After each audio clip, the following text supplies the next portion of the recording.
Greetings and salutations. I've been wanting to do this video for a while. I finally got around to making it, although my experiment for this particular subject was done quite a while back.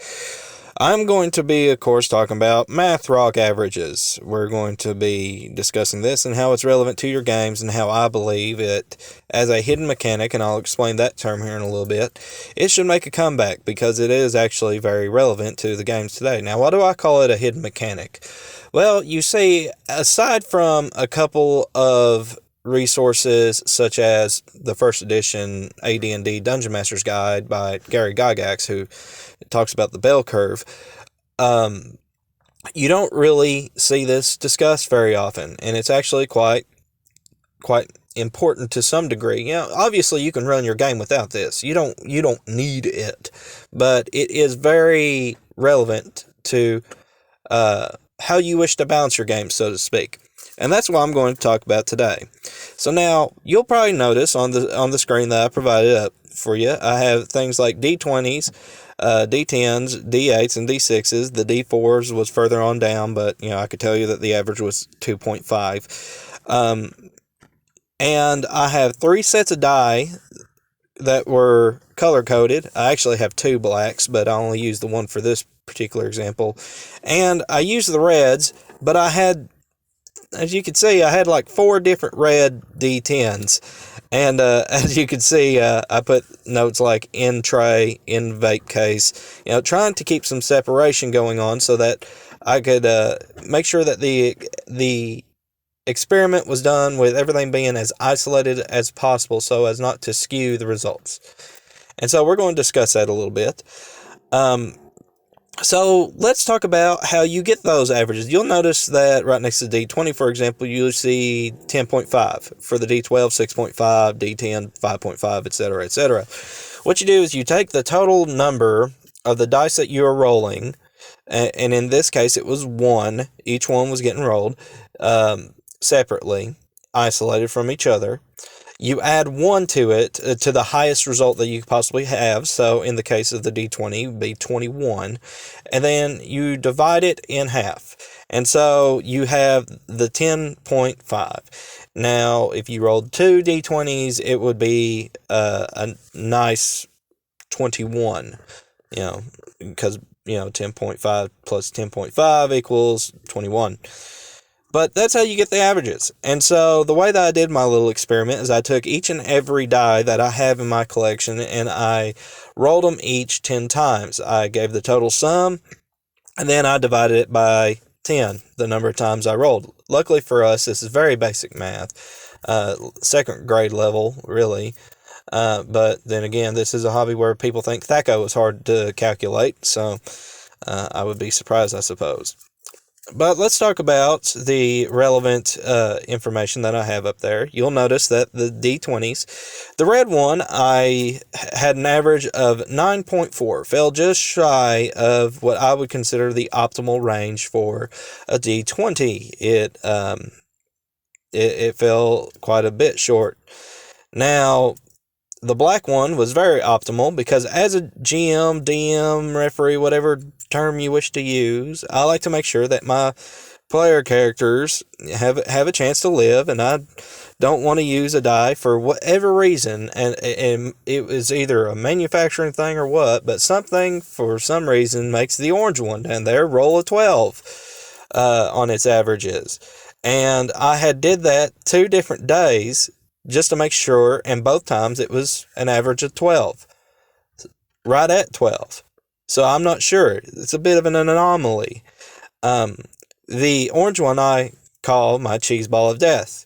It is responsible for the most TPKs that I have under my belt.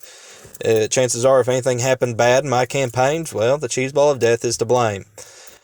Obviously, if I was a player character, I would like to have it and use it because it'll roll high, and when you're a player character, rolling high is almost always good unless you're using roll under systems like we do. So it's not always optimal, but be that as it may.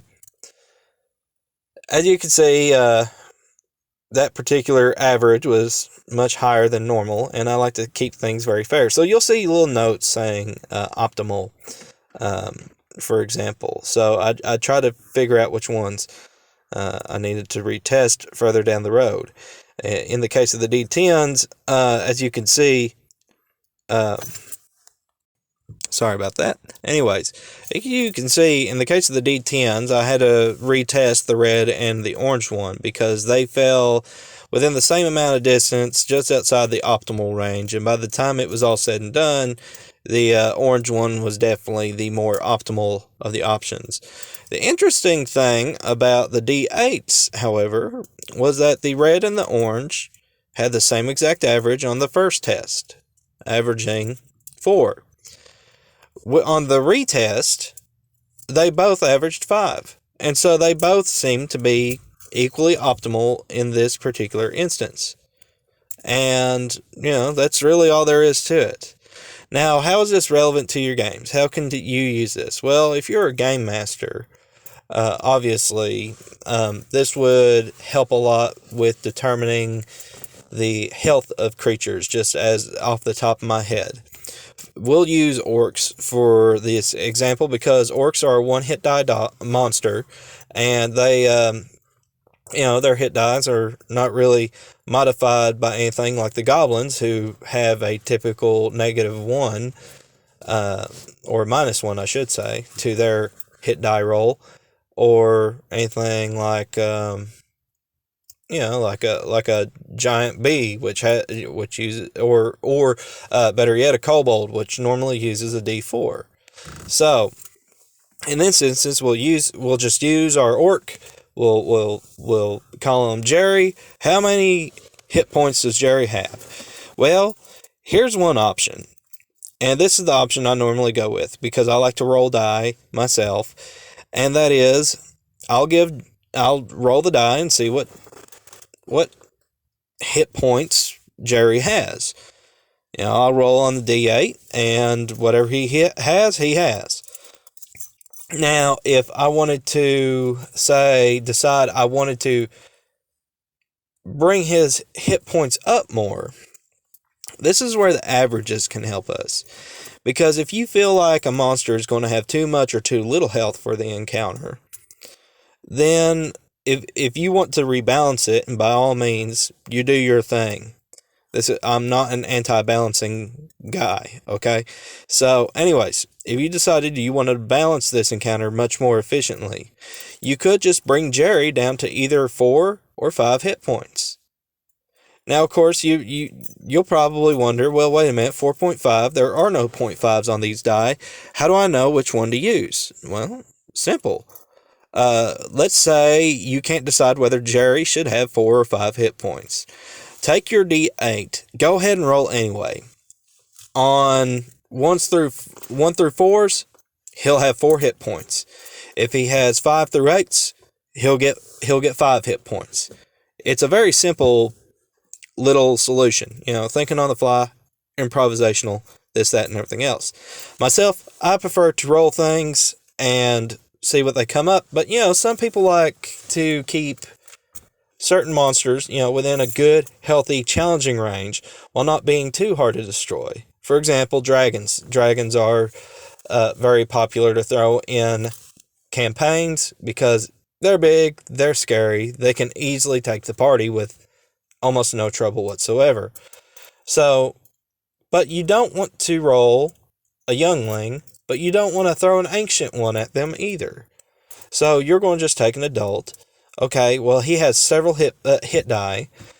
What should I do? Well, simple. Just use this little formula. Times the average by the amount of hit die he's supposed to have. And then, because I know dragons have a positive modifier to their health. And just go ahead and add that to the total. It's really not that difficult. I figured that once you kind of get the hang of this, you can kind of do some math in your head to make it to where you don't need to roll dice as much. Some people think you roll dice too much, and maybe not.